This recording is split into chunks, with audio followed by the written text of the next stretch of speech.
జయశంకర్ భూపాలపల్లి జిల్లా మహదేవాపూర్ మండలంలోని దక్షిణ కాశీగా పేరుగాంచిన ప్రముఖ పవిత్ర పుణ్యక్షేత్రమైన శ్రీ కాళేశ్వరం ముక్తేశ్వర దేవాలయంలో భక్తుల సందడి నెలకొంది. శ్రావణ మాసం చివరి సోమవారం కావడంతో దేవాలయంలో భక్తులు పోటెత్తారు.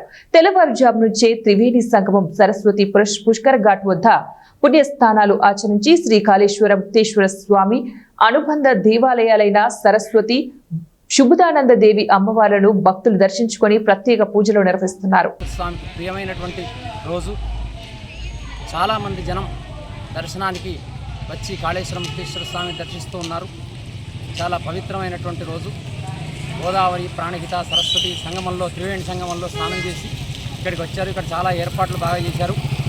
ఊళ్ళో అభిషేకాలు జరుగుతున్నాయి. అమ్మవారు పార్వతీమాత శుభానంద దగ్గర కుంకుమార్చనలు జరుగుతున్నాయి. ఆ కాళేశ్వరం ముక్తేశ్వరుడికి కళ్యాణం జరుగుతున్నది.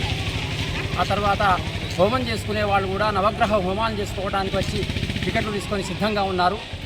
తర్వాత జనం అంతా శ్రావణ మాసం ఆఖరి సోమవారం అని తొందరగా గోదావరి స్నానం చేసి వచ్చి దర్శనం చేసుకుని అభిషేకాలు చేసుకుంటున్నారు.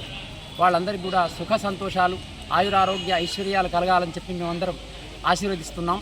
ఇది శ్రీ కాళేశ్వర ముక్తేశ్వర స్వామి 2 లింగాలు ఒకటే పానవట్టం మీద ఉండడం ఇక్కడ విశేషం. ఆ ముక్తేశ్వర లింగానికి 2 రంధ్రాలు, నాసికా రంధ్రాలు ఉంటాయి. వాటిలో